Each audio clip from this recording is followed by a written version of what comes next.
President Trump is ready to strike as Democrats go too far and begin red-pilling Americans. In this video, we're going to take a look at the latest embarrassing missteps by the Democrats that are driving Americans toward the Republicans in droves, and how pundits are observing that President Trump is indeed poised to strike back at the far left with a blow that could send shockwaves into November. You're not going to want to miss this.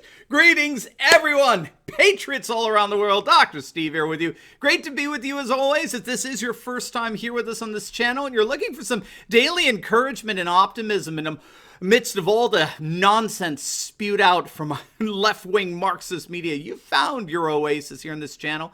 We analyze current events, analyze some super awesome conservative trends so you can live in the present in light of even better things to come. So if you haven't already done so, you know what to do. Make sure to smack that subscribe button. It'll be an absolute privilege to have you as a regular part of this channel, where each and every day we together celebrate the inevitable collapse of left-wing globalism and the unstoppable rise of a new conservative age. Now, we have a major announcement. Stop the press. I promised you a couple of weeks back they were going to give you an awesome announcement about the future of this channel, and here it is. We are excited to announce the launch of our brand new Turley Talks podcast. Now, this is in response to the frequent requests that we get, particularly from you podcast listeners who've wanted these videos in podcast form. And now you've got it. Your wish is our command. Now, you can listen anywhere you are at any time with our special podcast editions. And we were sweetening the deal a little bit. We got a super awesome giveaway to celebrate the launch of this podcast. If you click on the link below and download our new podcast by July 8th, you'll be entered to win one of my book bundles, and you'll get a free Turley Talks Insiders Club membership for an entire year. So do not wait. Click on that link below and enjoy our brand new podcast specials and enter in our free giveaways today. Enjoy, gang. All right, let's dive right in here. As I'm sure many of you know, President Trump is holding a rally at Mount Rushmore this weekend to honor the 4th of July, Independence Day. I like to joke with our British viewers. We celebrate July the 4th, Independence Day. Our British brothers celebrate July the 5th, Good Riddance Day. So Trump is going to hold a rally at Mount Rushmore. It's obviously going to be utterly amazing. There's going to be fireworks. He's going to give a rousing speech. If it's anything like he gave in Tulsa, Oklahoma, which, by the way, gave Fox News its highest Saturday evening ratings ever. 8 million viewers, another 7 million watched online. It was one of Trump's highest rated rallies ever. And of course, is that what we heard from our mainstream Marxist media? No, they told us the rally was a bust. Nobody showed up. It spells trouble for Trump. I know I shouldn't have to say this, but please do not believe the fake news media. By definition, the fake news media is not to be believed. Nobody's watching them anyway. Their ratings are in the tank. They've never been lower. They've been going down now for the last few decades. So Trump is going to give a rousing, patriotic speech. There's going to be a great crowd there for sure. Fireworks, Mount Rushmore in the backdrop. The optics will be utterly amazing. And we're sure to see a big boost for President Trump after this weekend. Nationalism tends to swell during the 4th of July. And so as a result, the left, the far left, they're freaking out. They know this is going to be bad for them. So they're lashing out in the only way their myopic worldview allows them to. They're calling the whole thing, wait for it, racist. The Mount Rushmore thing is racist. The New York Times, a publication is now the official print propaganda for all things woke, published a scathing piece that accused our national monument of being the product of racist vitriol. In a tweet promoting the piece, the New York Times wrote, quote, Mount Rushmore was built on land that belonged to the Lakota tribe and sculpted by a man who had strong bonds with the Ku Klux Klan. It features the faces of 2 U.S. presidents who were slaveholders, close quote. According to the New York Times, Mount Rushmore is now officially a monument to racism in America. And obviously emboldened by such a declaration, the geniuses over at the DNC, the Democrat National Committee, they tweeted out, Trump has disrespected Native communities time and again. He's attempted to limit their voting rights and block critical pandemic relief. Now he's holding a rally glorifying white supremacy at Mount Rushmore, a region once sacred to tribal communities. They then link to an article by the British Guardian. By the way, not the smartest move, linking to a British article on the 4th of July, wouldn't you think? But nevertheless.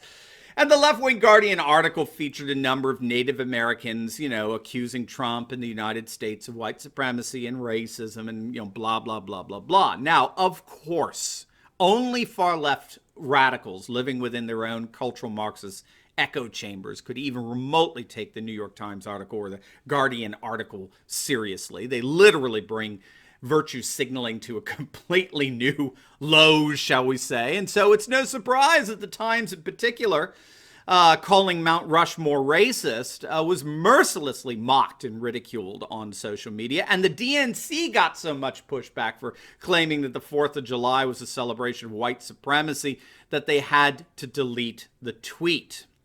But make no mistake, the damage to the left has already been done. And that's where the very important observations made by Lord Conrad Black over at American Greatness comes in. And by the way, I want to give a huge shout out to American Greatness. They've been featuring our videos on their website, so make sure to visit them and give them our support. I'll link their site down below for you as well. They're a fantastic website.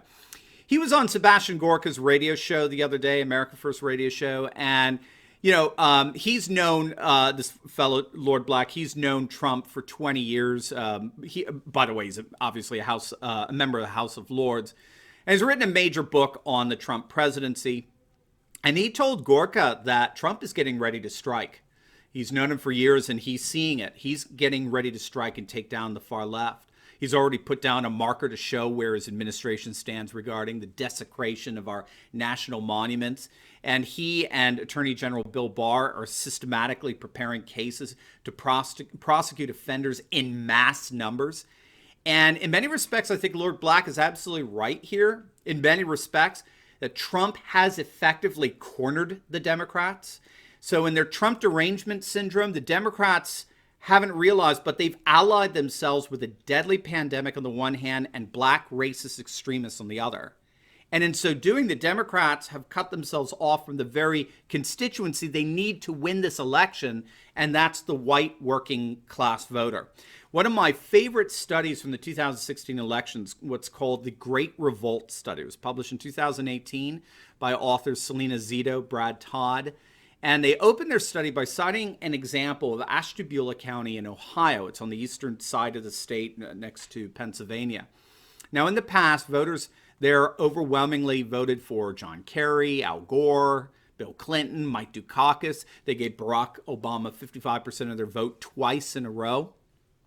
But in 2016, to everyone's shock, the voters of Ashtabula County defected from that voting pattern and voted for Trump over Clinton by a landslide margin, 57% to Clinton's 38%.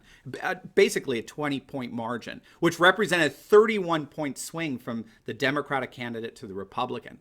And the important point here is detailed in the Great Revolt study, is that what happened in Ashtabula County happened over and over and over again. It happened in 35 counties throughout Ohio. It happened in 23 counties in Wisconsin. It happened in 32 counties in Iowa. It happened in 12 counties in Michigan and 19 counties in Minnesota, where all these counties that voted for the Democratic presidential candidate in every election since the 1980s switched over and voted for Trump in 2016. All told, nearly 700 counties that twice sent Obama to the White House. Among those, a stunning 1/3 flipped to support Trump. Trump also won 194 of the 207 counties that voted for Obama either in 2008 or 2012. And what political analysts noticed here is that this political earthquake represented nothing less than a major political paradigm shift where white working class voters left the Democrats in droves. These counties were heavily blue collar and working class, and they overwhelmingly turned to Trump in 2016.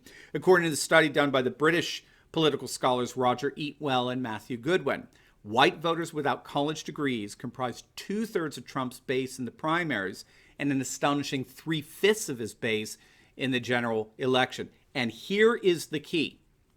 Hillary Clinton lost among white voters without college degrees so badly, here's the key, that even if she had received Obama's turnout among blacks, she still would have lost. Let me say that again, because I think that is so pivotal here to understand what's going on in 2020 and with Joe Biden and November coming up.